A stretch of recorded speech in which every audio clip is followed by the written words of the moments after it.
Excellencies, distinguished colleagues, ladies and gentlemen, a very warm welcome to you at this book launch about late Congressman Tom Lantos, the namesake of our institution. This book launch comes at an unsettled time defined by, among other issues, climate change, epidemics, and significantly, a brutal war in our immediate neighborhood, where the so-called minority problem has again been used to justify aggression and violence in defiance of international law and human rights. Political philosopher Nancy Fraser famously referenced this era as the age of abnormal justice, where the who, the what, and the how of justice are simultaneously contested, eroding what she calls the ordering force of shared presuppositions. It is at precisely these challenging times when we need to look at and learn from leading examples like that of Tom Lantos.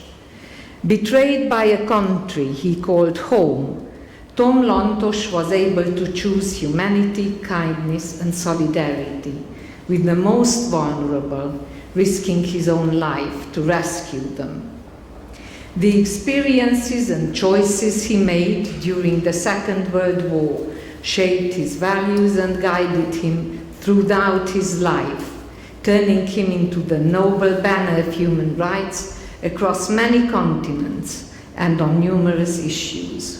For instance, he stood up for vulnerable minorities during the Cold War period in communist countries, such as Hungarians in Romania, a minority I myself belong to.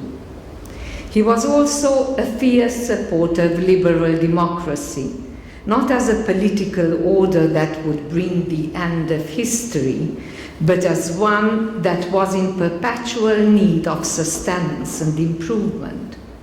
While guided by noble ideas, Lantos was an alert and watchful realist who constantly reminded us that the veneer of civilization is paper thin, and we need to see ourselves and act as its guardians. The Tom Lantos Institute in Budapest tries to follow in his footsteps throughout our programs on Jewish life and countering anti-Semitism, Roma rights and equal citizenship, and the human rights of minorities. Guided by international human and minority rights, we engage in collaborative work in research and education at both local and global levels to induce social change. We are extremely grateful to Bob King that he agreed to put down his memories about Tom Lantos and his long-time engagement with Central and Eastern Europe, and in particular with Hungary. Bob King, there he is. We don't have name tags.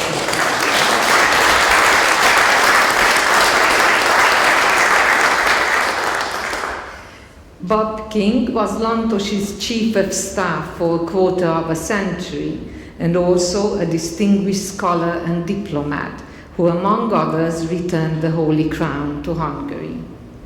We are also profoundly thankful to Dr. Katrina Lantos-Sweat,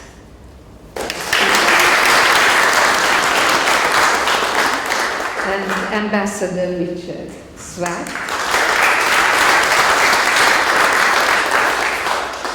for supporting Bob and TLI in the completion and promotion of this valuable book. We thank Oskar Nikovits and Tamás Magyarics, the moderator of this,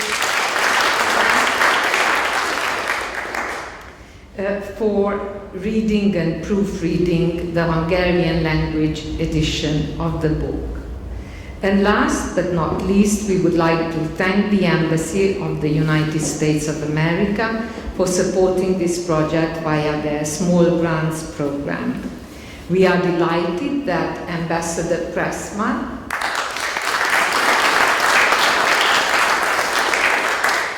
accepted our invitation to the deliver a keynote address at this event. Thank you, Ambassador, and we look forward to working together on human rights issues. Finally, before we proceed to the speeches of our distinguished speakers and tonight's panel discussion, I would like to make all guests aware that the event is being recorded and photographs taken, which will be made available on TLI's social media pages. If you have any concerns with your photo being taken, please make this known to our colleague Nicoletta. It is my pleasure to now give the floor to Minister János Martonyi, President of the Board of the Center for Democracy Public Foundation. Professor Martonyi, you have the floor now.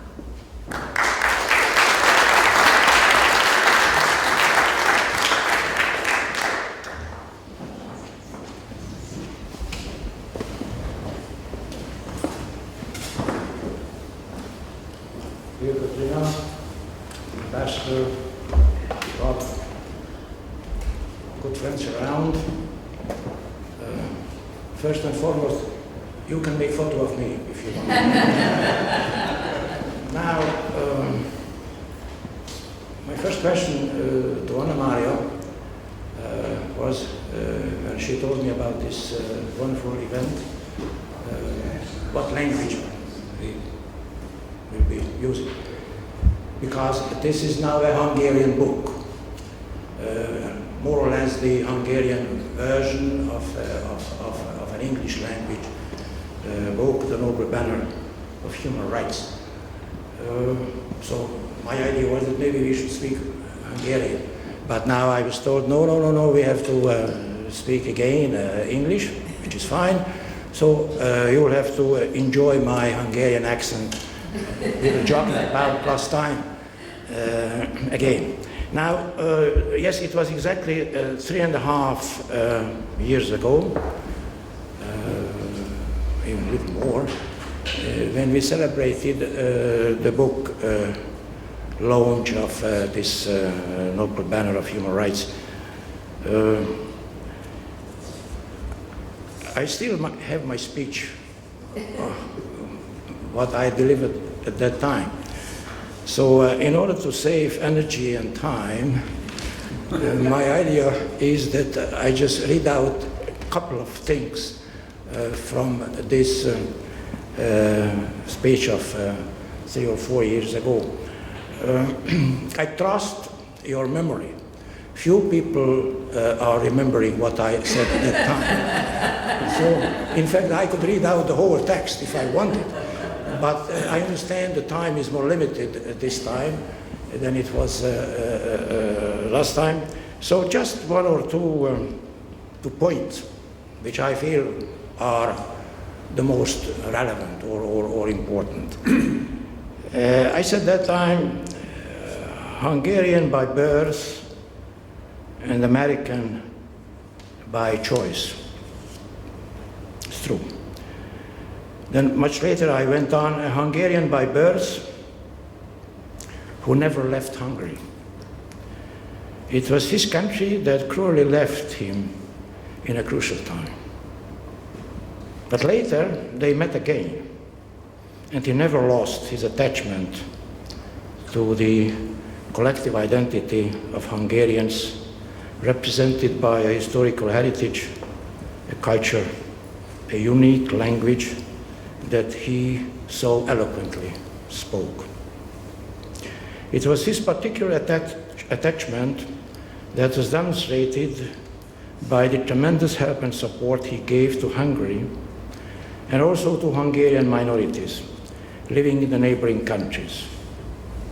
Put it simply, to Hungarians. Then I said he was a fighter. But what he was fighting for? He was fighting for freedom, human rights and dignity, for democracy, for rule of law, for the rights of the oppressed and the abused. He was fighting against defamation, denigration, degradation, discrimination, and double standards. He was fighting against all sorts of racism and anti-Semitism, whatever form it might take.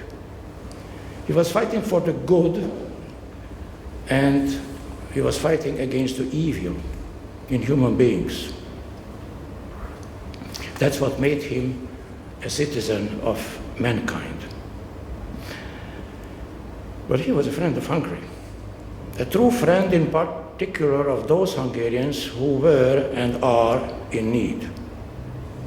And this is the primary reason that I wanted to convey at that time, but I also want to convey now. And this message is in fact a message of gratitude. At that time I said, I thank you, Tom, for defending my fellow Hungarians in Transylvania, where I myself happened to be born. I thank you for helping Hungarian minorities in all neighboring countries. I thank you for what for all minorities of oppressed communities in the world, as it is so well presented in the book, which we launched at that time in English, and now we launch in Hungarian. I also said at that time, I thank you, Tom, for the way you received my apologies for what the Hungarian state did against and did not do for our Jewish compatriots. I thank you for your watchful eye, closely following the old, new risks and dangers in this field. Dangers that are also described in one of the very thorough studies of the book.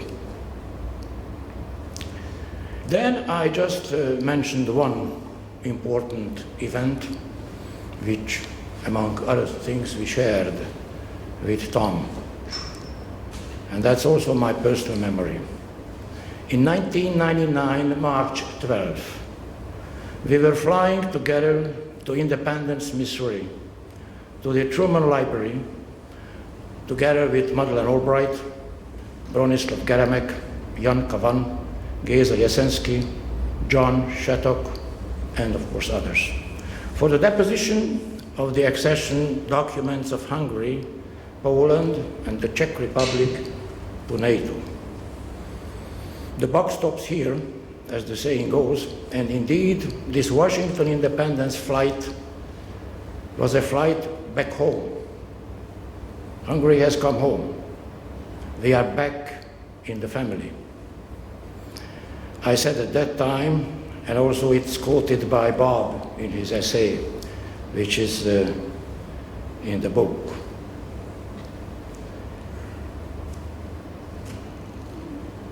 Now, I was also speaking about the legacy of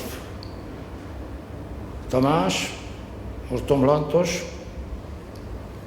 and then I was also referring to the risks and challenges that have just been referred to by Anna Maria as well. And what I was saying about the risks and challenges 3.5 years ago, we know very well that all those risks and challenges are more timely, more relevant than they were at that time. And then it came to my mind that what would have happened if at that time we did not or had not made this flight to Independence, Missouri. This question was asked many times, by the way, in the meantime. So we know very well that without Tom Lantos, without his strong voice for the expansion of NATO, without his efforts and invaluable help, the accession of these three countries, maybe would not have happened at that time and in the same way. That's why I said at that time, I owe you a drink, Tom. Even if now I cannot offer it to you, at least for the time being. Now, this expression of gratitude, again, in the light of the present ongoing developments, let's call them in that way, that's much more neutral, as you know. So they are extremely relevant. And this is precisely the time we need the legacy of Tamás, but also we need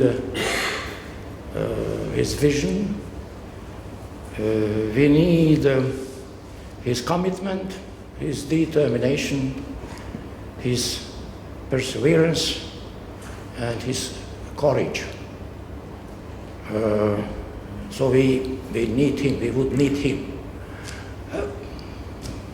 But we have his legacy, and that is our mission, and that's also the mission of the Tom Lantos Intézet, the Institute Tom Lantos, to cherish his mission, to protect it, to continue it, to pursue it. And that's why we are now together again. That's why we launched this Hungarian version of the book. That's why, again, we celebrate. And this is not the last time we speak about Tom, but certainly this is something very important. And my last word would be, I wish much success, as I said, commitment, determination, perseverance, also for the Institute. I know you're on the right track, and let's try to pursue the vision and mission of Tom also in the future. Thank you for your attention.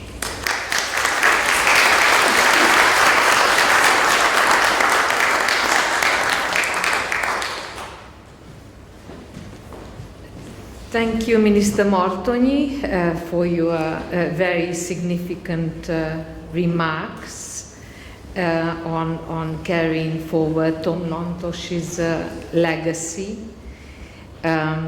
his commitment to human rights and the values and practices of liberal democracy. I am now delighted to welcome our keynote speaker this evening, the Ambassador of the United States to Hungary, Ambassador Pressman. You have the floor, please.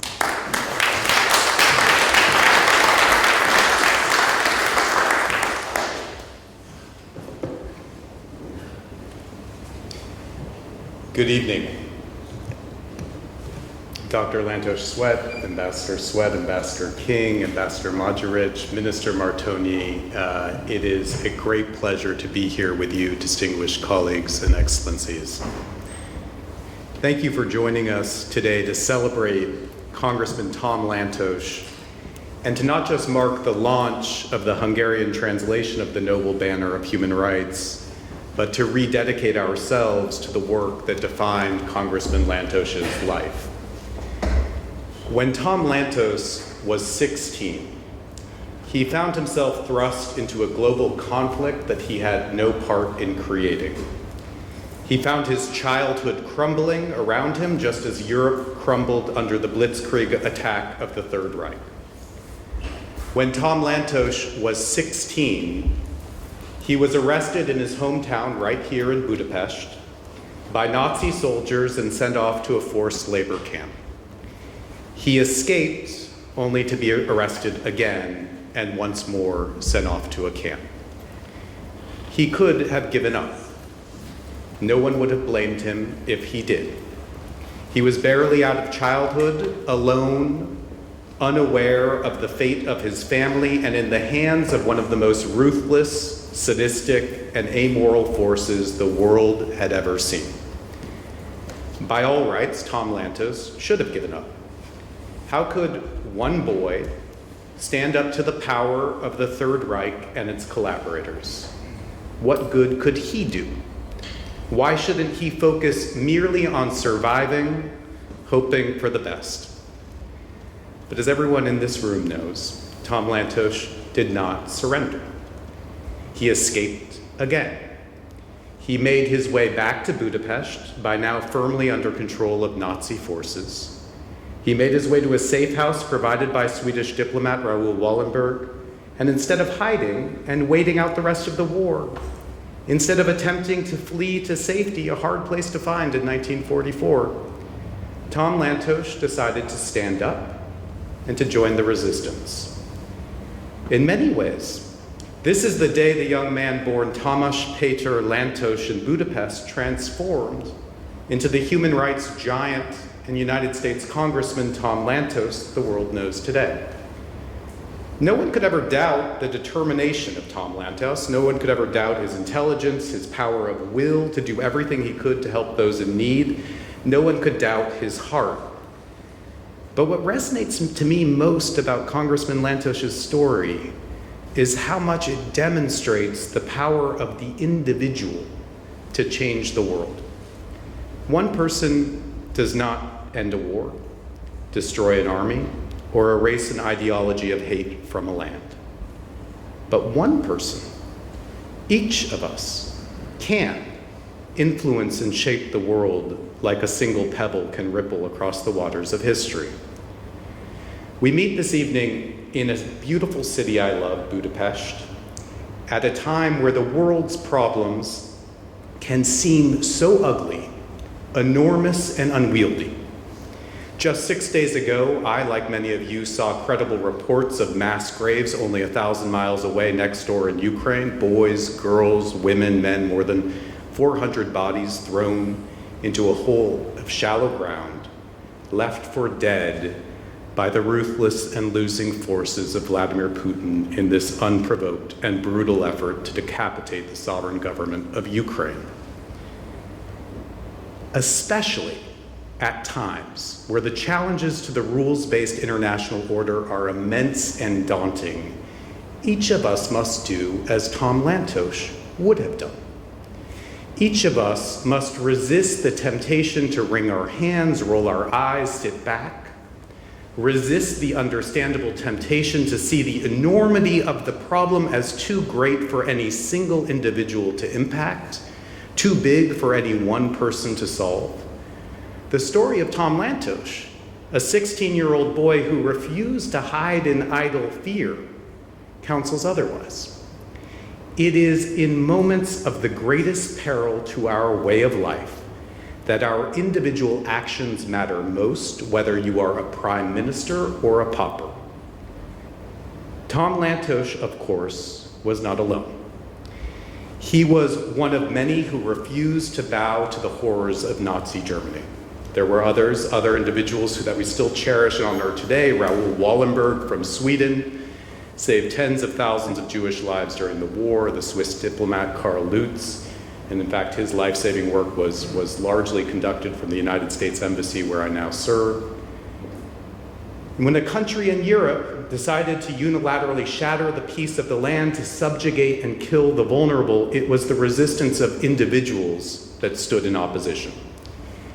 So today, the history of World War II is often taught by focusing on key battles and important dates, and the bravery and sacrifice of millions of military heroes cannot be denied.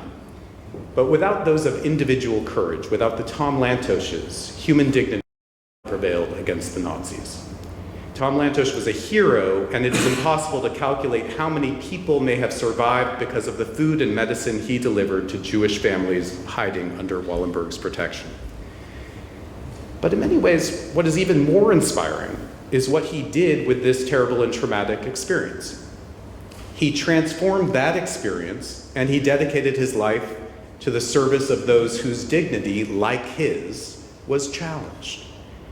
Tom went on to be a champion of human rights and built a career in the United States House of Representatives, founded on the bedrock principle that everyone, everywhere, should be allowed to practice their faith, to love, to have their culture, to be free from oppression, free from subjugation.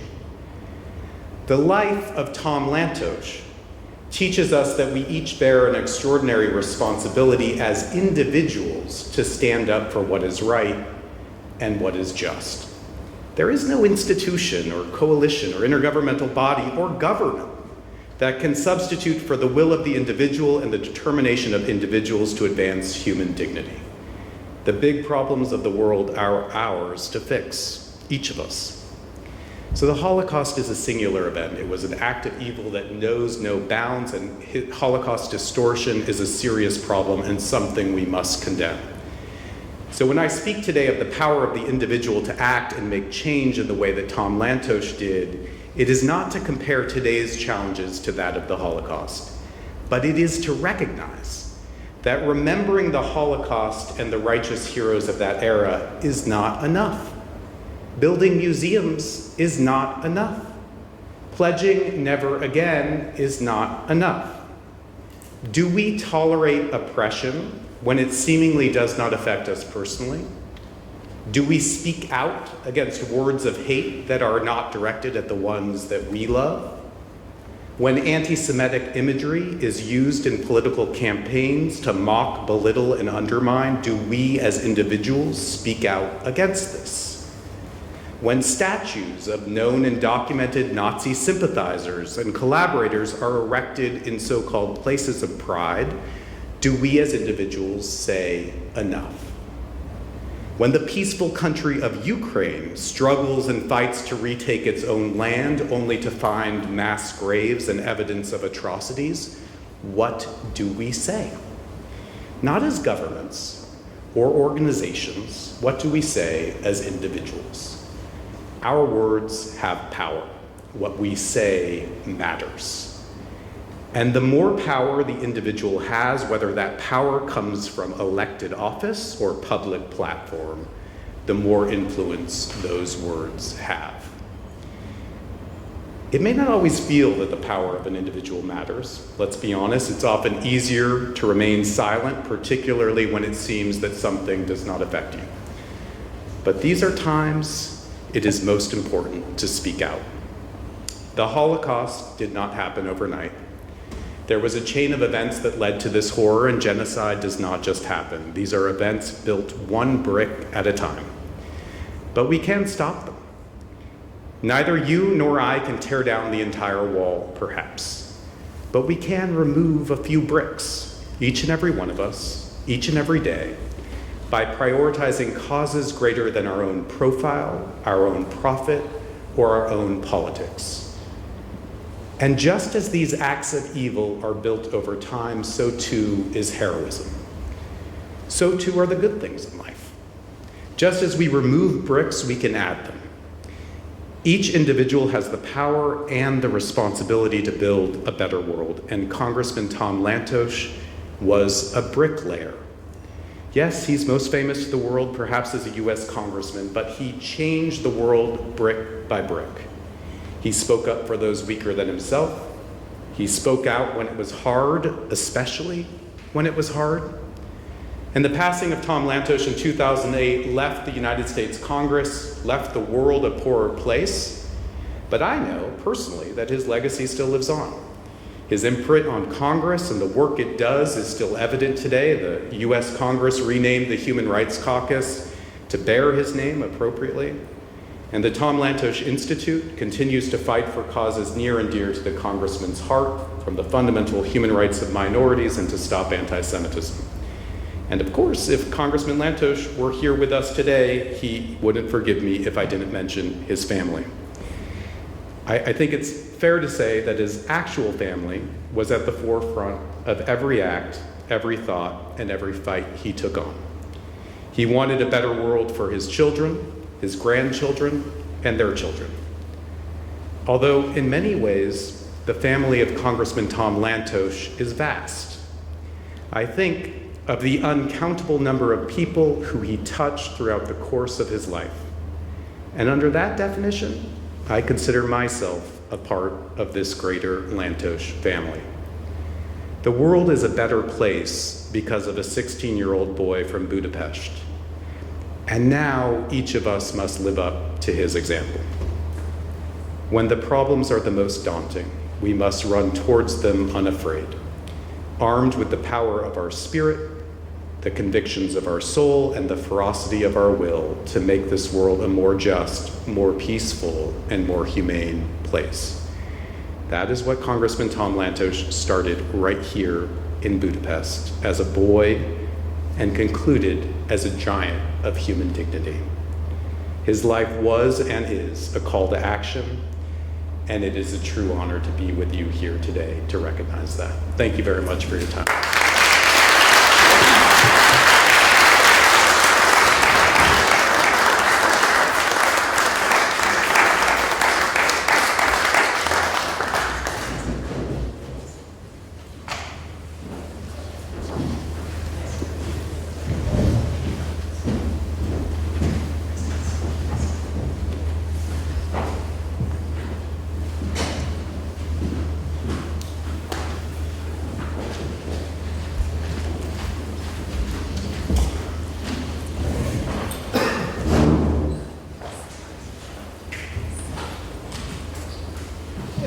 We thank Ambassador Pressman for his very thoughtful and stimulating remarks, and we hope we can have his speech.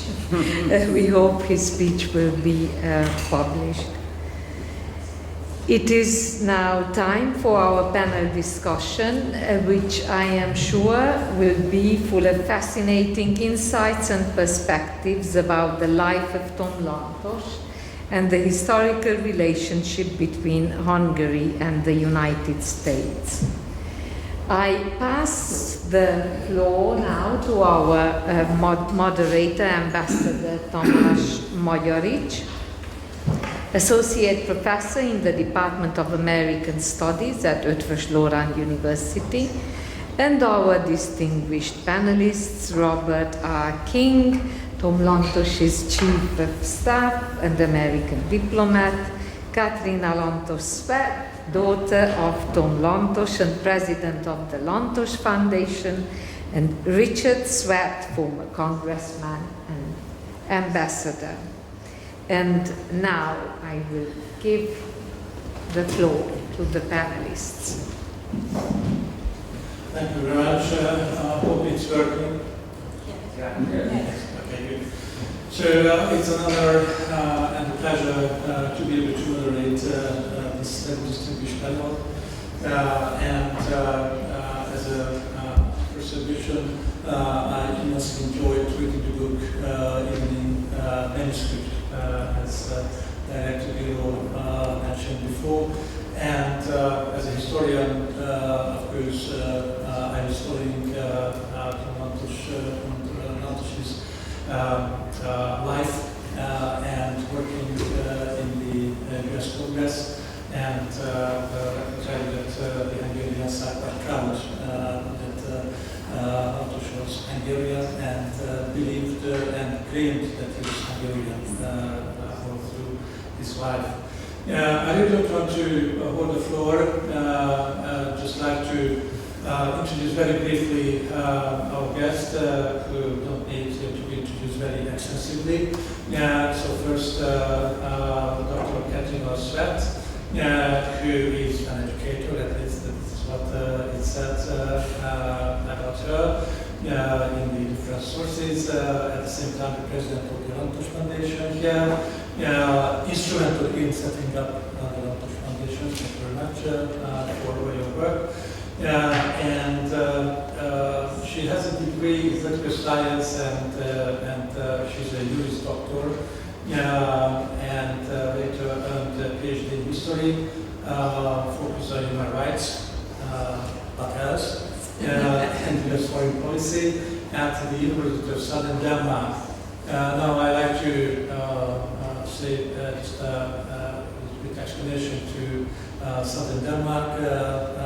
Ambassador Sweat was ambassador there over there, so I think that there is a connection between your PhD and he's serving the US in Denmark. Dr. Svet received the Knight's Cross of Merit of the Republic of Hungary. So congratulations, and it's just a recognition for what you have been doing for us. And I think that that's it for the time being. Perhaps I will have two pertinent questions about your personal experiences with your father. Then Richard Svet, Ambassador Svet, and Ambassador Svet, as I said, was Ambassador to Denmark 1998 to 2001, and also former congressman in the 1990s. I'd also like to add, that's a little bit from your side, both of them are members of the Church of Jesus Christ of Latter-day Saints and have 7 children. I've got only 2, but I can imagine how much work you had to put into bringing up this beautiful family. Finally, but this is, I think, the introduction I should have started with Ambassador King, the author of the book and author of several other books, articles, who is an author, a diplomat, very strange sort of career from this point of view, because he was responsible for North Korean human rights issues, and especially that there are human rights in North Korea at all, so must have been quite a tough job. Ambassador King received a BA at Brigham Young accident again, and a PhD at Fletcher School of Law and Diplomacy at Tufts University, and that is what is the single most important fact from our point of view here. Was Chief of Staff for Congressman Lantos for 24 years. So I think that must have been very, very eventful period, as Congressman Lantos was famous for being very, very active in different fields. Ambassador King also worked for the Radio of Europe and was working in the White House. I really don't want to jump to conclusion, but I may have a question about his special attachment to the Hungarian crowd as well. And I think that this special experience will be very instructive for us. The framework is we are having some 40 minutes or so, but my experience is from the conferences I've been attending so far that this is very done when the first question is asked. Then the schedule can be thrown out of the window. But I'd like to stick to the schedule. And after that, I hand it back to Director Biro, who will be handling the question and answer session after the discussion. So my first question is to Ambassador King, and the question is referring to the special attachment to Central and Eastern Europe. So where the interest comes from, and why Central and Eastern Europe, why not Central Asia or something? Well, having been the Special Envoy for North Korea Human Rights, it might make more sense, but my interest in Central Europe began when I was an undergraduate student in 1965. I went to Salzburg to study abroad. And in 1965, there were a lot of very interesting things going on. 1965 was the 10th anniversary of the signing of the Austrian State Treaty. Austria, like Germany, was divided and occupied. In 1955, the occupation was eliminated. Austria became an independent state. I was there when those celebrations were taking place. we were surrounded by interesting countries. Czechoslovakia, which no longer exists in the same form, Yugoslavia, which no longer exists in the same form, and Hungary, which has changed considerably since then. I decided that one of the things I wanted to do is see what was going on around Austria.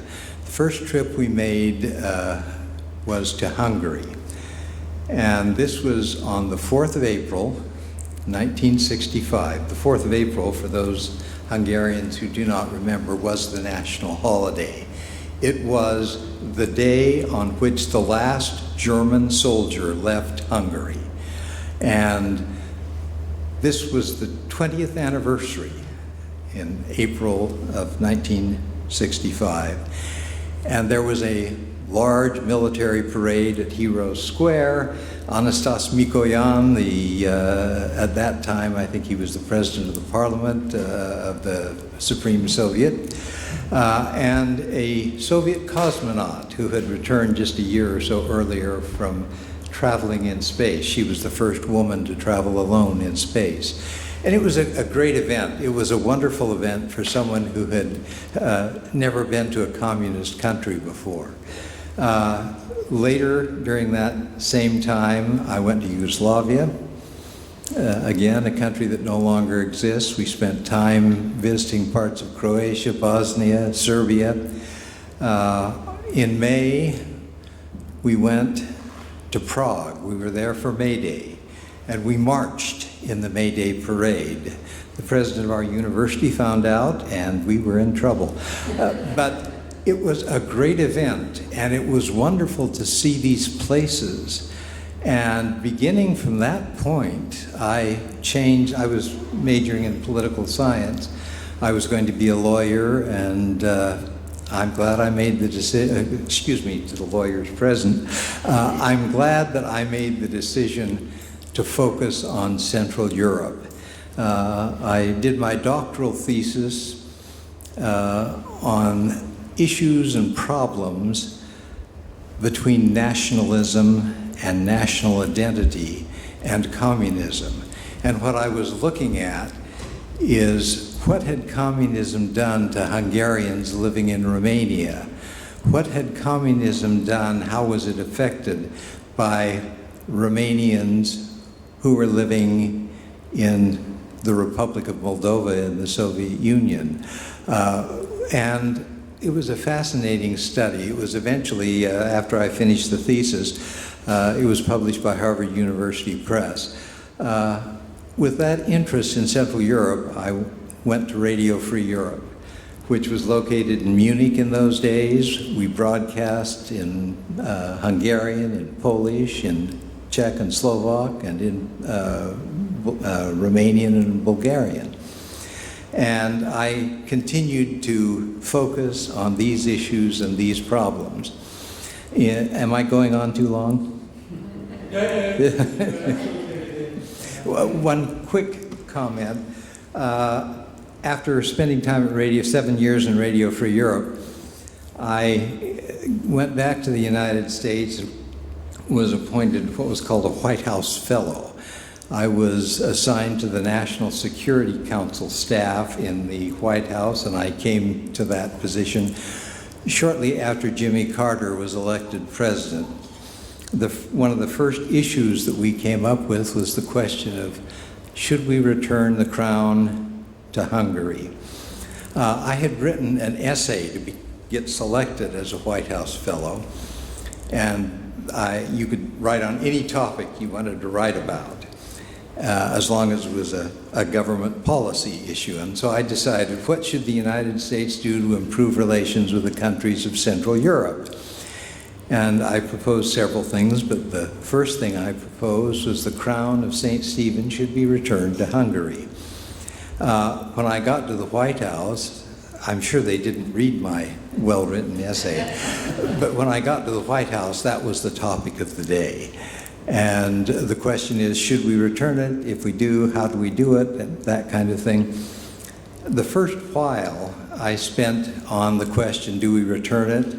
And Zbigniew Brzezinski, who was my immediate boss, was the national security advisor, was kind of ambivalent about it. He was, it's fine if, I don't see a reason to do it, but maybe.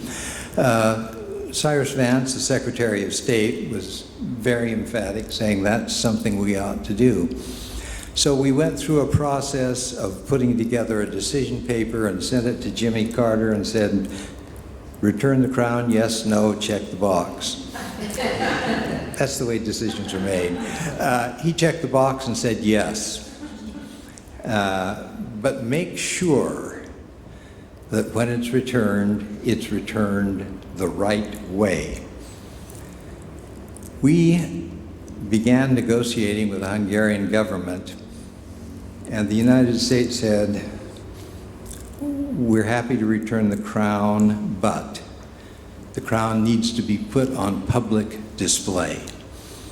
The crown was displayed publicly on one occasion in the 1930s for a couple of days. And we said, no, this is a symbol of the Hungarian nation and the Hungarian people, and they should be able to see it. And the Hungarians said, okay, anything else? Number two, we do not want to have János Kadar at the ceremony.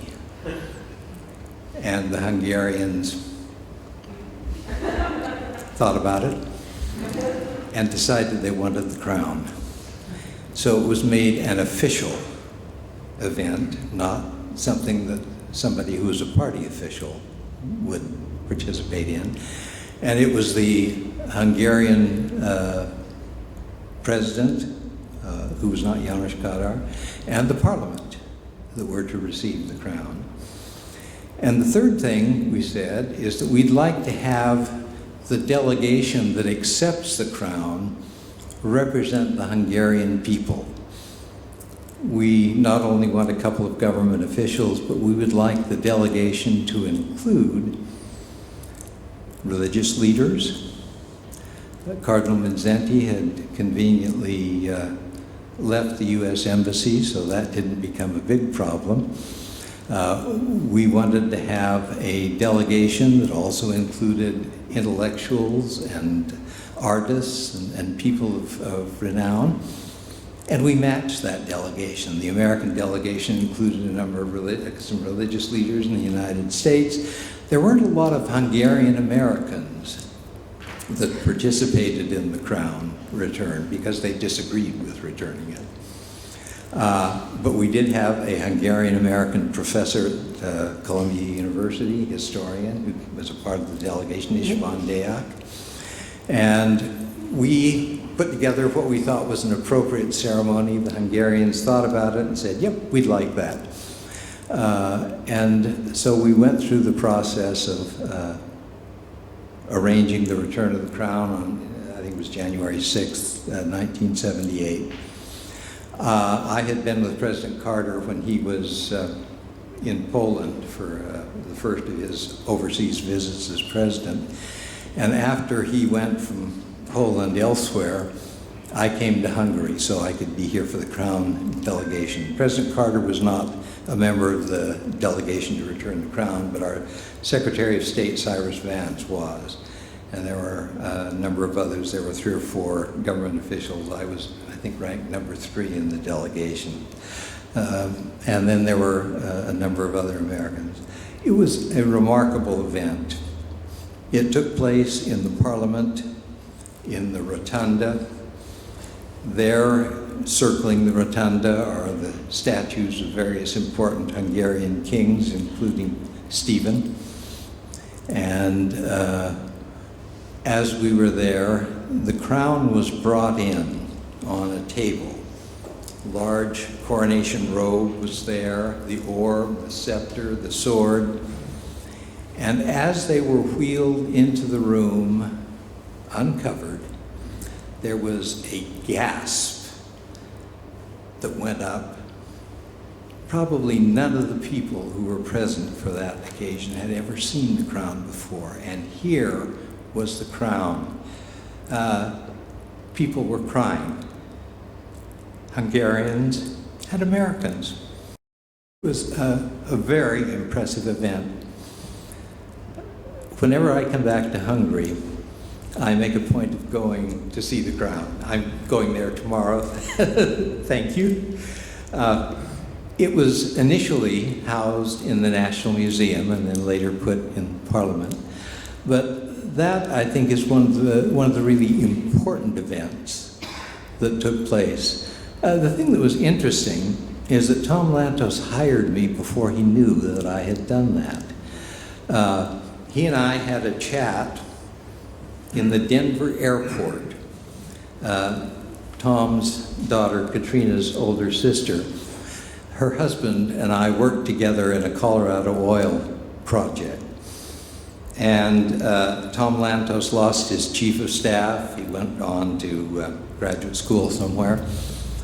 And Annette and her husband said, "You really have to meet Tom Lantos. You'd be a perfect chief of staff to Tom Lantos." Well, I went down to the Denver airport as Tom Lantos was flying through to go from Washington, D.C. to San Francisco to his home. And he was picking up 2 grandchildren to take home, with him for the weekend.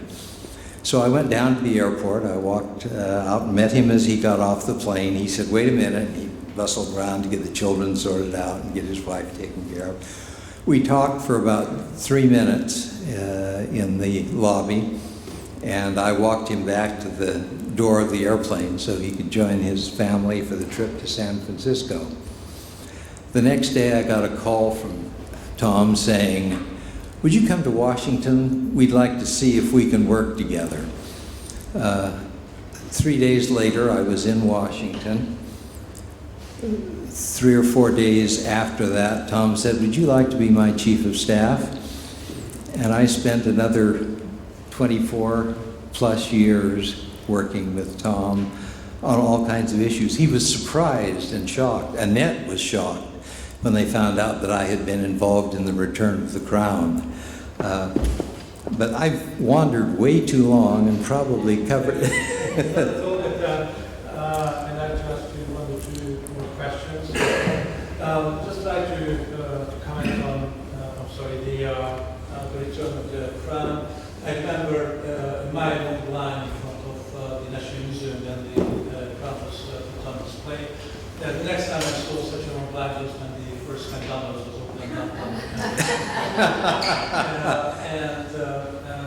The other thing I couldn't understand in your presentation, why you were marching on May Day.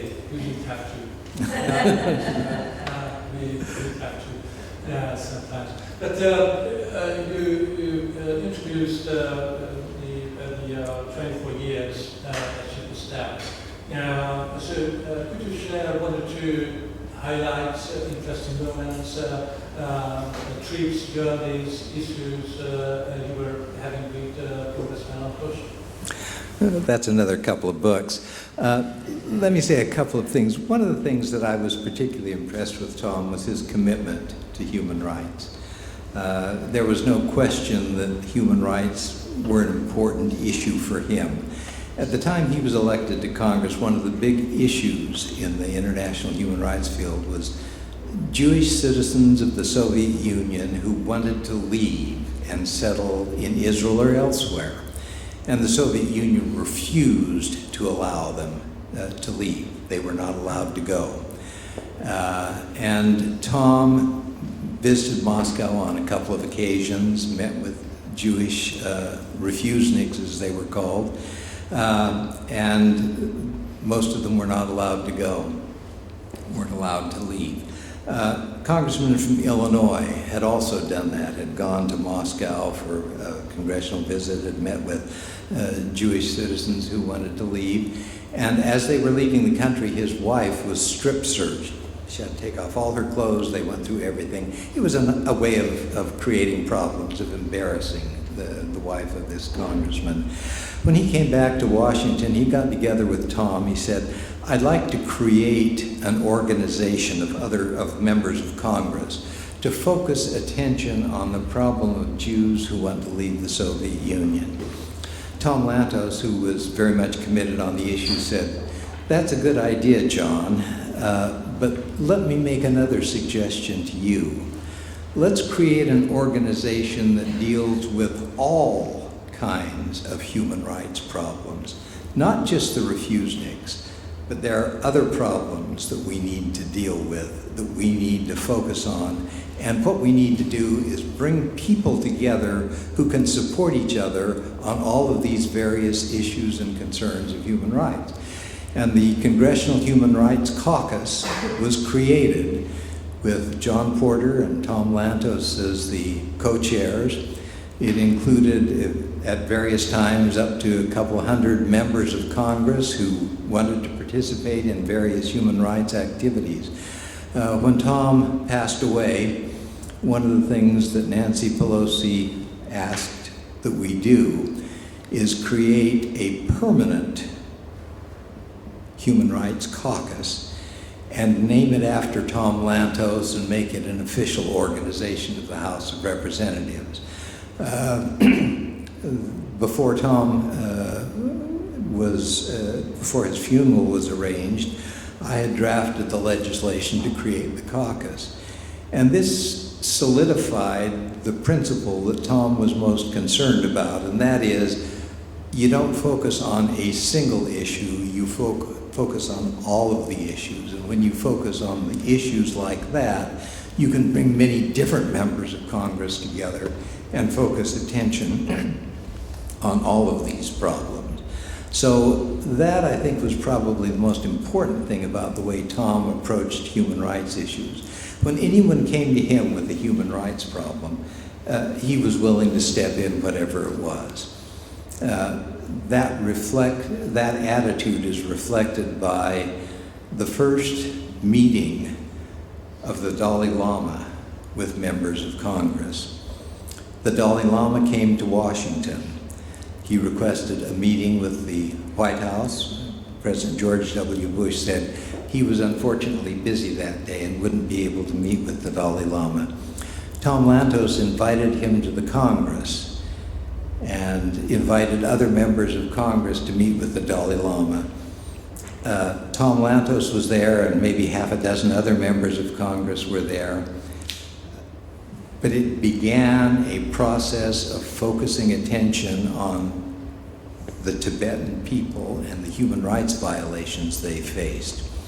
What became very interesting is that a couple of years, 3 or 4 or 5 years later, the Dalai Lama was awarded the Congressional Gold Medal, which is the highest award that the Congress can give to someone. When the Dalai Lama was given the Congressional Gold Medal, among the speakers that were there was George W. Bush, the President of the United States, the leaders of the House, the leaders of the Senate, and Tom Lantos. And Tom Lantos was the one the Dalai Lama first embraced after receiving the medal. Tom Lantos didn't have a particular connection to Tibet or to the Tibetan people, but he understood the violation of human rights that was taking place there, and he went on to do that. There are other stories, lots of them I could tell, and I'm going way too long, so I'm going to say the real thing that Tom did in his approach on human rights was to make it universal. And that was a slogan that was adopted by the Congressional Human Rights Caucus: human rights are universal rights. Thank you very much. I'd like to apologize for mentioning that I also received the Knight's Cross Order of Hungary for your activities and efforts to facilitate Hungarian American relations. So that would be one of my questions I'd like to ask from Dr. Sweat. What ways did Congressman Lantos facilitated, promoted Hungarian-American relations? What fields? In what way did he help the Hungarians to get integrated into the athletic community. As Mr. Martoni mentioned earlier, when attending the ceremony of joining NATO on March 12, 1999, we have come home. So, in what way did Congressman Lantos help Hungary come home? Well, thank you for the question. Of course, my memories of my father are very personal, and I think in some ways even more important than the specifics of the question you ask, how did he help Hungary to get integrated into NATO and to the West, is something that Minister Martonyi sort of touched on in his remarks, and it was something that taught me some very profound lessons at a very young age. As Minister Martonyi said, at a certain point in my father's life, when he was a young man, a passionately patriotic young Hungarian, his country sort of abandoned him, you might say, to these forces of evil that were running rampant in the world. And it would have been very easy to understand later in his life, as he went forward with his life, as he began to achieve power and success, if he had, in a way, sort of kept his distance from Hungary, had felt that abandonment, that betrayal, becoming in many ways a hunted animal in his own country, somebody who had to fear his very neighbors and his schoolmates, if he had very ambivalent feelings about the land of his birth. But the thing that was so remarkable to me from a very young age was how much my father loved Hungary. And it taught me early on a pretty profound lesson that sooner or later we all need to learn in life. And that is the power of forgiveness and the power to see the good even in the midst of so much that is hiding it and at times crushing it. I would describe my father as somebody who was profoundly optimistic and very brave. And those qualities served him well in his life. It, I think, helped him to be someone who, instead of holding onto the hurt and that sense of betrayal and almost a grudge, if you will, was able to move past that, to forgive, not forget it. He never forgot it, but he forgave it. And I think in a certain way, he treasured Hungary because he did feel Hungary was something extraordinary and unique in the world. This numerically small nation, surrounded by vastly larger communities, whether Slavic communities or Germanic communities, that could have and should have, by sort of the rules of history, easily kind of just absorbed and overrun and overcome this unique people and this unique culture. And yet it didn't happen. It didn't happen linguistically. It didn't happen culturally. It didn't happen in so many ways. And he was deeply proud of the way Hungary, in so many fields of endeavor, absolutely punched above its weight. In science, in music, in literature, in culture, in mathematics. How was it possible that from this small country surrounded by so many other forces, so much excellence would emerge again and again? And so from the time that my sister and I were very, very young, we were imbued with this love of Hungary. And as soon as it became politically possible, became safe to visit Hungary again, because of course I was born in the midst of the Cold War, my sister, and there was a time when it really wasn't possible or safe for Westerners to return to Hungary. But the minute that door began to open a little bit, he brought his family back, and we would come every single summer. And I can assure you, I know more Hungarian folk songs than I know American folk songs.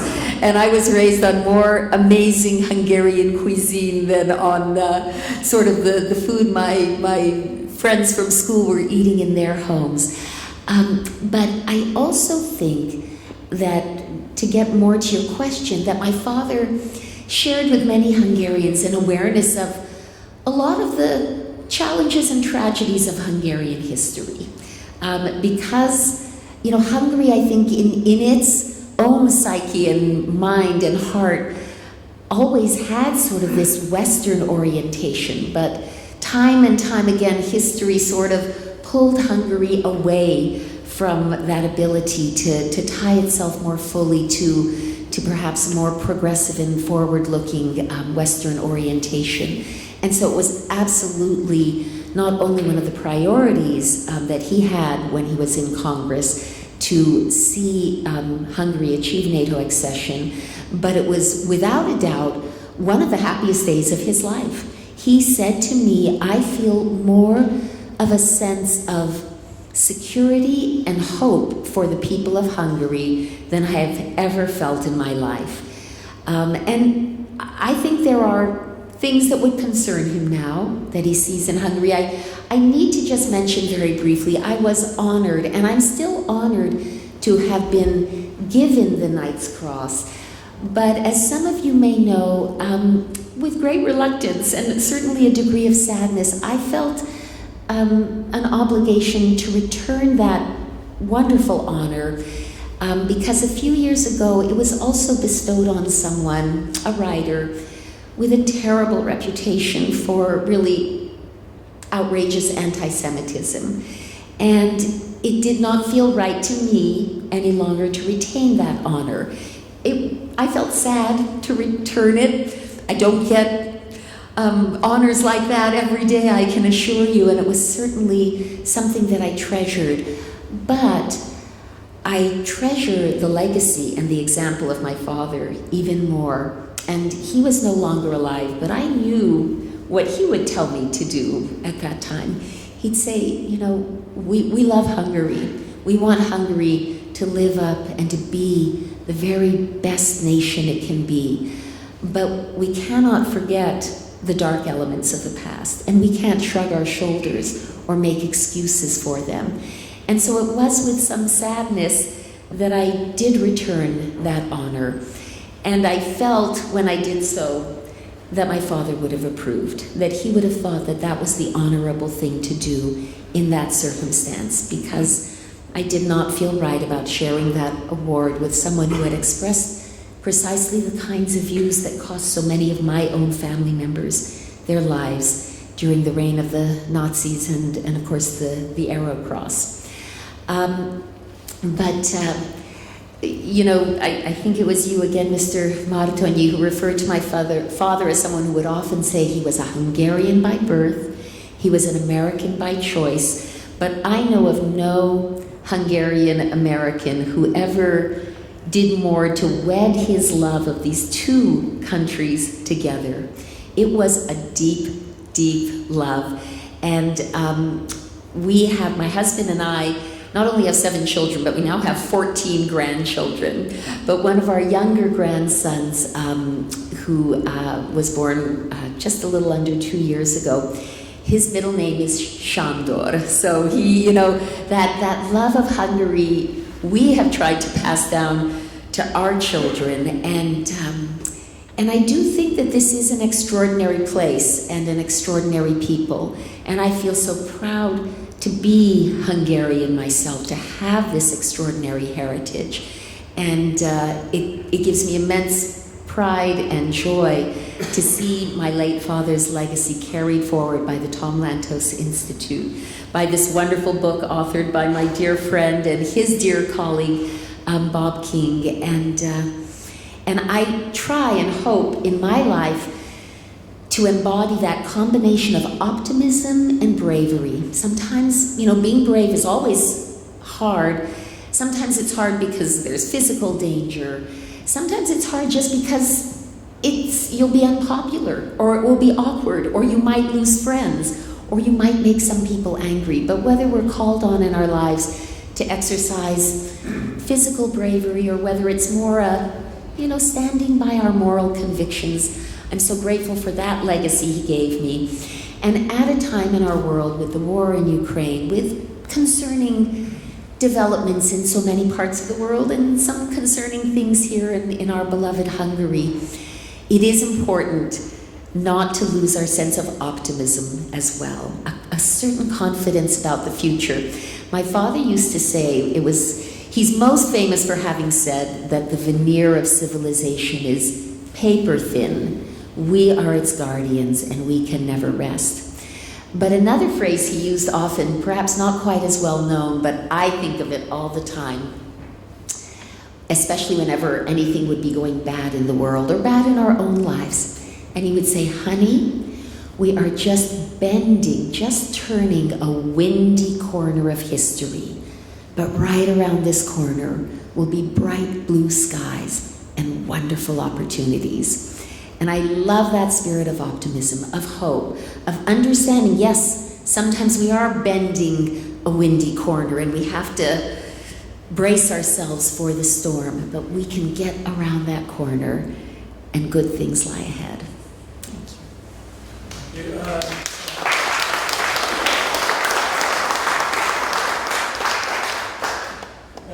don't think that we can talk about Tom Lantos without mentioning Annette Lantos' life. They were real partners in private life, professional life. So, let's talk 2 words about Tom Lantos and Annette as parents. Oh, yes. Well, thank you for asking. And I'm so sorry my mother couldn't be here with us. She had hoped to make the trip. She's now 91, and travel is hard, but her heart is here with us today. They were fantastic parents. My parents had a real love story. It's one for the ages, and one of our daughters is a very good writer, so I hope someday she writes the love story of Tom and Annette. But my mother was absolutely my father's full partner in all of his human rights work. She was his inspiration. She worked full-time, unpaid, as the executive director of the Congressional Human Rights Caucus, where she worked so closely with Dr. King, Ambassador King's wife, Dr. Kay King. And that was an incredibly exciting and meaningful time of their lives. But when we were children, my parents had, in many ways, by today's standard, a very traditional marriage. My father was actually kind of a traditional Hungarian man. He was sort of the ruler in the household, and actually, I hope none of the wonderful Hungarian men in this room will get mad at me, and maybe some of the Hungarian women in the room will kind of nod smilingly, but my mother used to sometimes say, don't necessarily marry a Hungarian man. They can be a little bit difficult. And, so he was sort of the, big, strong guy, loving, incredibly loving, but, we all respected, and, he could have a bit of a temper. But my mother was just, so charming. She was a fantastic cook, an absolutely fantastic cook. So, she believed, again, my parents came from a very different generation. I sometimes tell my mom, women no longer believe that the way to a man's heart is through his stomach. Because for these young girls in the audience, you may never have even heard that phrase, but you remember it, Anna Maria. That's what little girls used to be told. The way to a man's heart is through his stomach. And my mother loves to tell me that the very first letter she ever wrote to my father, this is when they were children in Hungary, she wrote him a long letter saying, today I made my first dish all by myself. It was rakott krumpli. I made it with lots of taifa, lots of sour cream, and it was delicious. And when next you come over, I'll make it for you, So it really, they were a very, very special team, and Bob can confirm that they were a legend on Capitol Hill. They were rarely apart, and really, they were kind of a legendary couple. And it was sort of sweet because my father passed away on February 8th. And before he had passed away, though, there had been an interview done about the most romantic couples on Capitol Hill for one of the Capitol Hill newspapers. Was it Roll Call? I think it was Roll Call. And the first couple they wanted to interview were my parents, because they were known as sort of the big love story on the Hill. And that was so lovely to grow up in that home. You know, we knew that they were, of course, bonded together by the terrible experiences of their childhood as well, but also just by a great love that they shared, and then over time, and certainly in that latter part of their lives, by this shared passion for human rights and justice. And the other thing they were both known for, and this will be the last little personal anecdote, but when my mother left Hungary, really the only thing she was able, and I don't know how she did it, to bring with her was her little dog, whose name was Morji, which means breadcrumbs, you know, in Hungarian. And she was so attached to him, but he would prove to be the first of a long series of, most of them little white dogs, that most of them were what we would call strays, you know, found from the street or rescued from a shelter, that they had through their, you know, entire lives together. And the last little one, who, Mr. Martoni, you'll appreciate this, the last little dog, because I don't think my mother will have another after this, his name is NATO. And Bob, you can back me up on this, but the little doggies came to the congressional office every day, and it didn't matter if it was a president or a prime minister or an ambassador or a foreign minister. They were greeted by some little dog, more often than not with a Hungarian name, welcomed into my father's office, which was very different from the typical congressman's office. Most of them had a big, elegant wooden desk, you know, and a few chairs, and, you know, sort of a very formal setup. But my father felt that was too stuffy somehow and not intimate enough. So if you came to his office, there was a sofa and chairs, a big coffee table, always covered with a Hungarian tablecloth, and you sat and talked. You know, he didn't sit behind the chair and you know, behind the desk. He would just sit with you on the sofa, and my mother would always disappear for a few minutes and then would come in with a tray serving either kurzet or salami or something else, just to make it hangulatos and otthoni, and like you were there with friends. And I love the way now in the work that I do as president of the Lantos Foundation, even now, more than 14 years after my father's death, rarely does a few weeks or at the most a month go by when we don't get a call from someone saying, your father saved my life, or your father got my uncle out of prison. Or when I went to Capitol Hill on this issue, nobody wanted to talk to me, but when I got to Tom Lantos's office, the door was opened, we were welcomed in, and they took us in and took on our cause. So for my father, human rights was very personal. He knew what it felt like to be alone. He knew what it felt like to feel that everyone and everything had turned their back on you. And while he couldn't fix and solve every single problem, he never wanted anyone who came to his door to feel that they had been turned away. They knew he was going to fight for them. They knew he would give it everything he had, and he did. Thank you very much.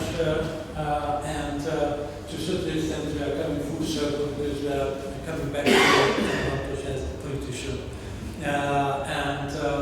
You were also a congressman at a time when bipartisanship was flourishing in the United States, with Newt Gingrich, Speaker, and the others. And I'm just wondering if you can talk about Lantos as someone who was able to cross the aisle, was able to work together with on the other side, because it seems to us that, at least in Hungary, that is what is sorely missing in present American political life. Well, I think that's exactly the case, that we are missing that kind of leadership that Tom Lantos was able to exhibit when he was a member of Congress. I was so very fortunate to spend my time in Congress working in partnership with him. We said we had a bi-coastal business going, because he represented a district in California and I represented a district in New Hampshire, and these were 3,000 miles apart. But we were always working together, and I served on the Human Rights Caucus, and he really taught me. I would tell my constituents that when I was in Washington, I lived in the spare bedroom in Tom and Annette's apartment. and that I was in Washington under parental supervision. I was a young congressman at the time. I was 32 years old, 33 years old.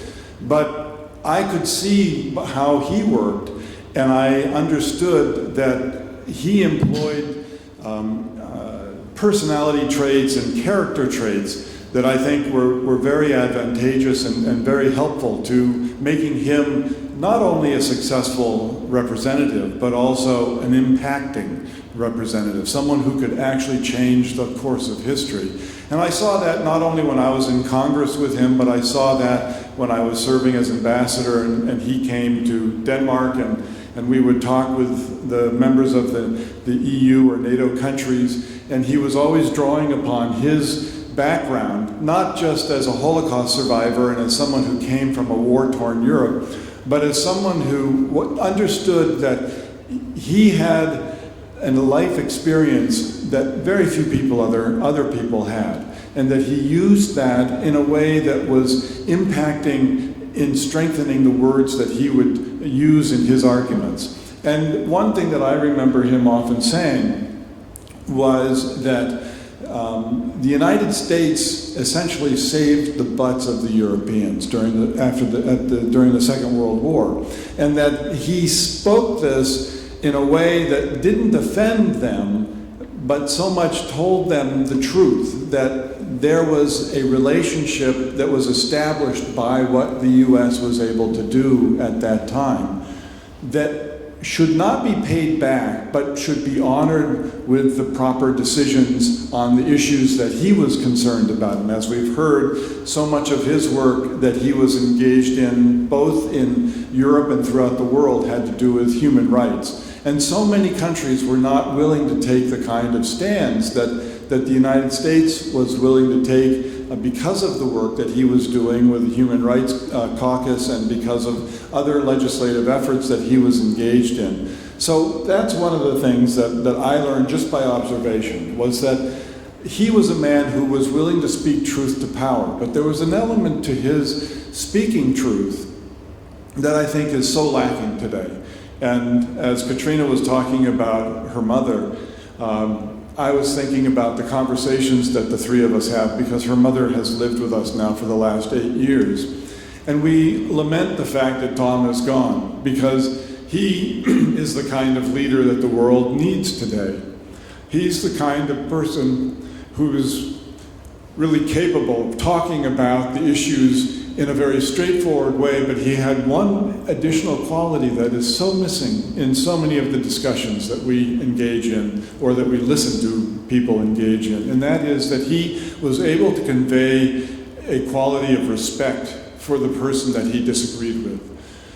Respect in that he didn't demean them, he didn't tear them down with insult, but rather that he let them say what they had to say, and then he would counter their words with much more impacting, much more truthful words, much more intelligently put together words that would create a dialogue that ultimately saw him sway people's minds. And at the end of that, they still felt like they had been respected by him. They still had been able to hear what he had to say and not take it as a personal affront, but rather as an important issue that needed to be contemplated and reconsidered. And that is something that is missing today, especially, well, I would say everywhere in the world, but in the United States, we seem to have polarized our politics to the extent that no one talks to anyone. Republicans and Democrats won't even play tennis together. That's how bad it has gotten. When I was in Congress, I was young, I was athletic, and we all played sports together in addition to working on legislation. But today that doesn't exist. And today, without people like Tom, who are able to garner people's respect, and through respect, affection, even though they may not agree on the tough issues that are being debated, I think that is what has allowed our political discourse to fall into the kind of trough or dark, deep hole that it's in. And I think that we will not see this kind of respectful dialogue come back until we have leaders who are willing to behave using that kind of language one with another, and being able to stand up to the points that they feel are important, but deliver them in a way that gives the other side an opportunity to think and to consider and ultimately to decide based on not fake news, not false facts, but on the truth that is so necessary for all of these tough decisions to be based upon. And we will continue when we get back home and tell Annette about our wonderful visit to Hungary and the wonderful people that we've had a chance to talk with about these topics and these subjects that we are so concerned about. And we will still once again lament, gosh, wouldn't it be great if Tom was here again? But we hope that through the work of the TLI and other organizations, that not only through books that Bob King writes or other discussions that people have, but more importantly that there are examples of leaders who have the ability to speak with the kind of clarity and responsibility and ultimately respect that gives our world an opportunity to be optimistic, as Tom looked upon it, that we could solve these problems and we can ultimately engage together as a common community, not always agreeing on every subject, but ultimately at least making decisions together that we can all understand and agree are the right things to allow to go forward because of the majority ruling of consent. Thank you very much.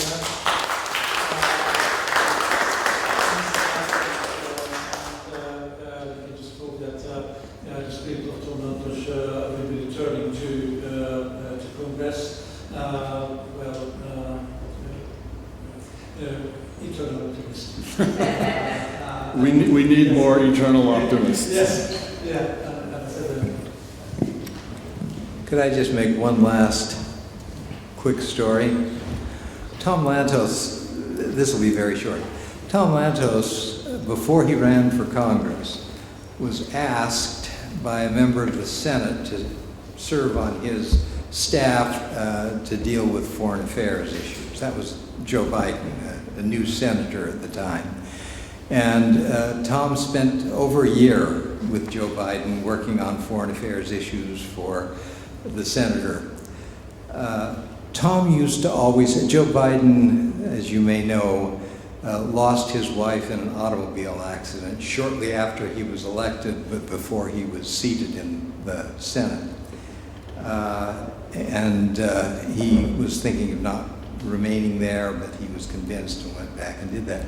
Joe Biden later remarried. This was 4 or 5 years after his first wife died.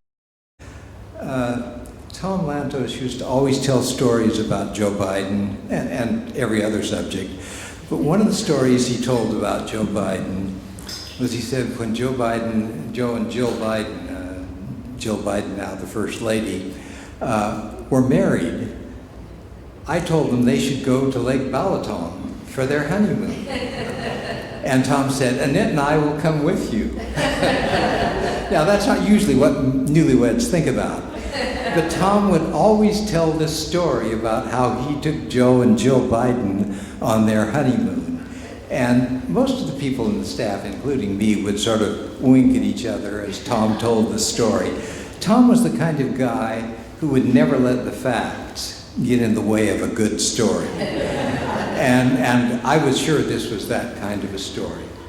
And I'm telling you this because in 1998, the 150th anniversary of the Hungarian uprising led by Lajos Kossuth,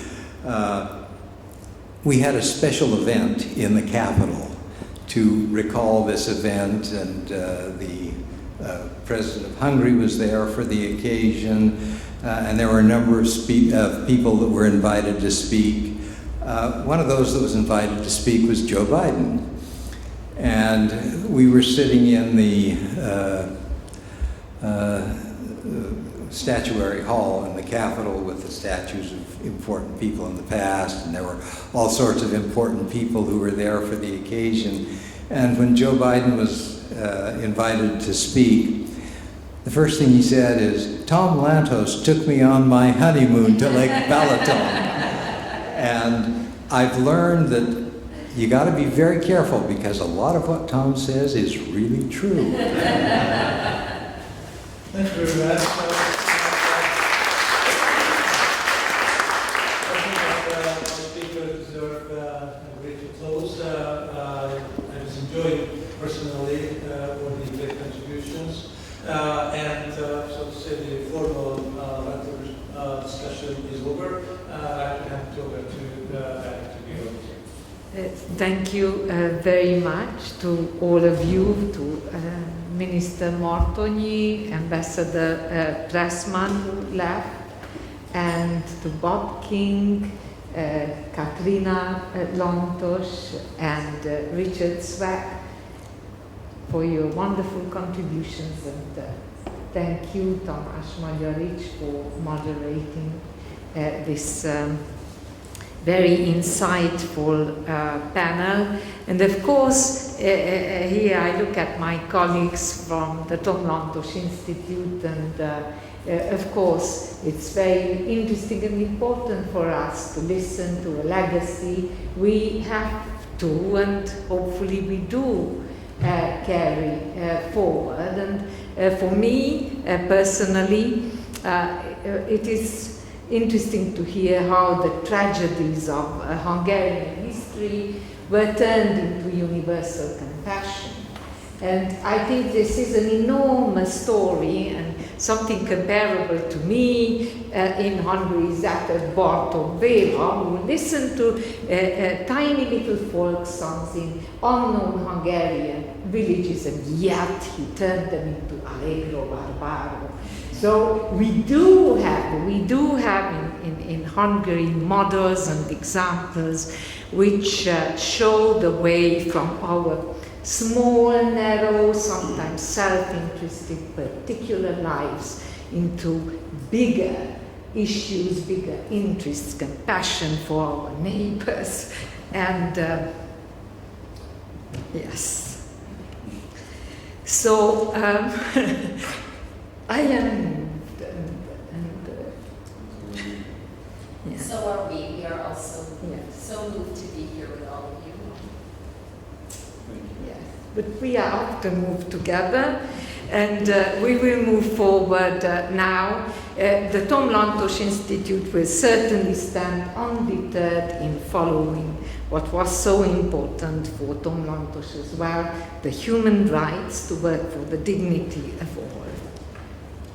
And now we have maybe time for one or two questions. So if there's anyone among you who would like to ask questions, then we will take the questions. You are free to ask questions from anyone who is sitting on the panel. Please be profoundly optimistic and ask some questions if there's any. Please introduce yourself and ask a question.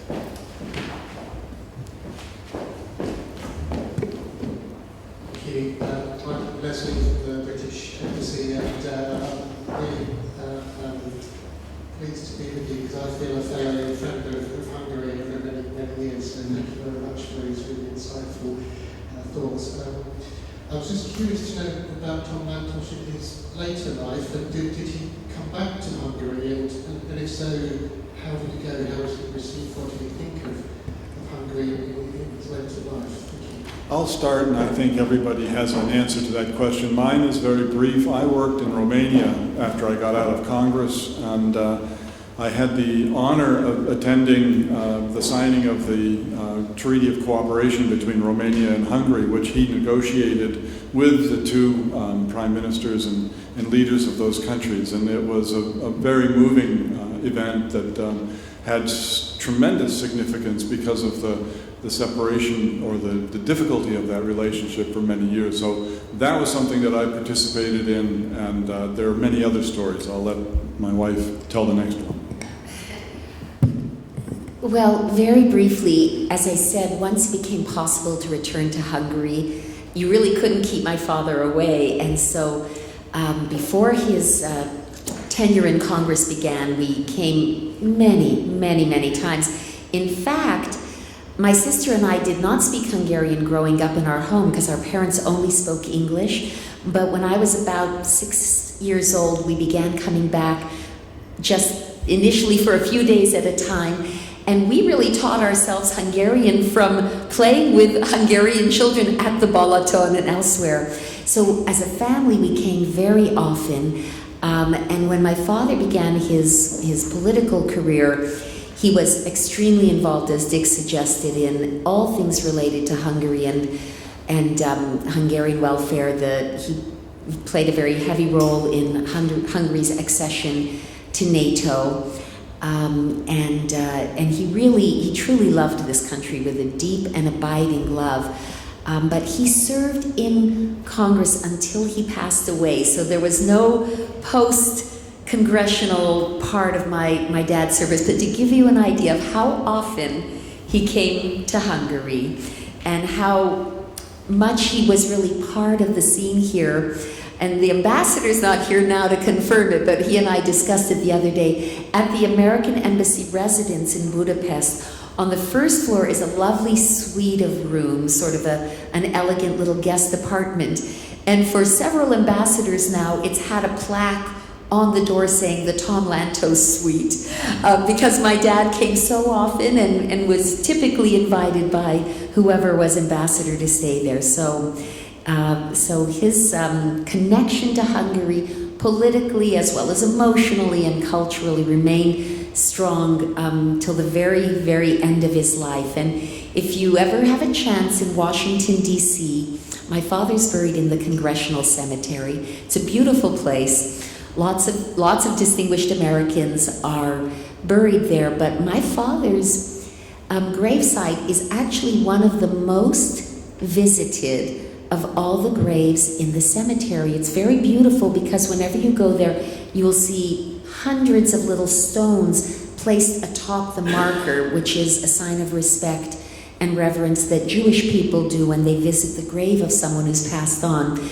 But I encourage you to read both sides of it, because both sides of the beautiful, elegant black tombstone tell in a very few words his story, and his love of Hungary is part of that story, and there it is. So anyone who goes to see his grave knows who he was, his great love for America, his great love for Hungary, his great love for the Jewish people and Israel, and it's all there, and people are really moved to the point that a few years ago in, I think, the Washington Post or the New York Times, they said if you have only 24 hours that you're going to be spending in Washington, D.C., do this, and they're all and one of the things on that abbreviated list was visit the grave of Congressman Tom Lantos, the only Holocaust survivor ever elected to Congress. So lots of people go to see it, and it recounts that wonderful love. Got to have another story. Tom loved to go back to Hungary. He was always excited when he came back. It was interesting that when Tom was in Hungary or when he was leaving for Hungary, he was a different person. When he was in Washington, it was all seriousness, it was business, it was, things that had to be done and that kind of thing. When he came to Budapest, he was relaxed. It was amazing to see him. He loved being in this city, and he loved more than being there himself is sharing it with other people. On one occasion, I was here with Tom and Congressman Dick Gebhardt, who was the majority leader of the House of Representatives. And Tom had to show Gebhardt, where he was as a boy, where he went swimming. It was fun to see him because he so enjoyed being here. And this was you know, he was frustrated on occasion with Hungarian politicians. I won't say that all of us are, but that's beside the point. But he was happy to be here, and he loved being here. And that was so much of who he was and what he felt about this place. I also would like to recognize Mayor Tóth, who is here from the 13th Kerület in Budapest. In 2018, so 4 years ago, under Mayor Tóth's leadership, a really very beautiful statue of my father was placed. A beautiful walkway, pedestrian walkway, was named for him. A really special statue was commissioned, which is my father on a bench, and at the end of the bench are two of those many little white dogs that I talked about that were part of their lives through the years.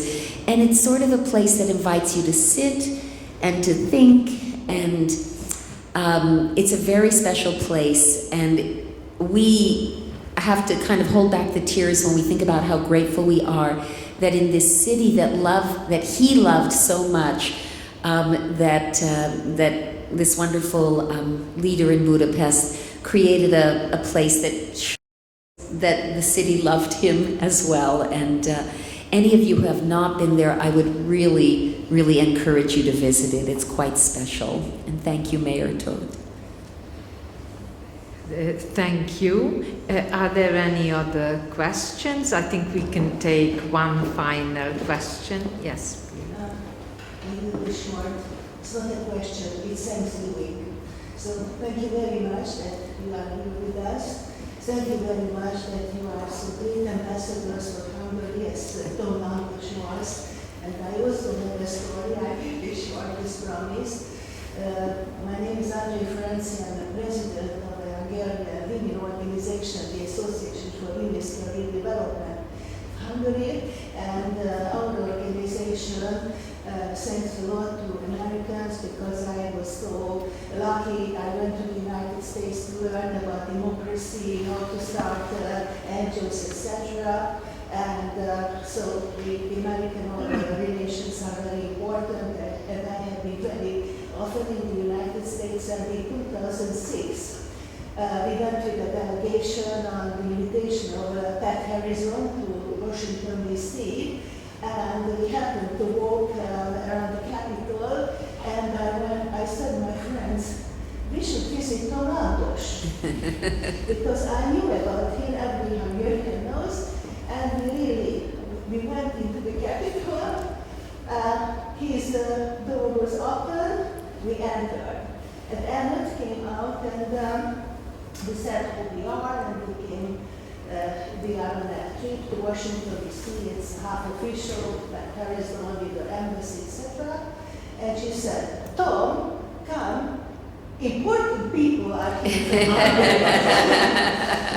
And immediately, she was so nice, we became friends, and immediately pictures together, so fantastic. And later, in 2007, we organized the World Conference of Hungarian Women in Budapest, and our embassy organized that I was an official visit. I was going to invite Tom Lantos and Emmett, and unfortunately he couldn't come.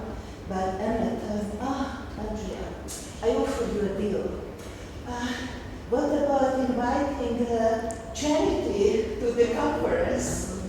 The deal is that she will sing. And we were so proud and so touched and so happy. And we lost Charity, and she was not well, you know. It was in 2007, and she came to the parliament because the parliament is a very important place. And we organized this big conference of Hungarian women in the houses of the Hungarian parliament, and Charity sang the Hungarian anthem. And she was Charity is was one of my parents' granddaughters who passed away at a very young age. Yes.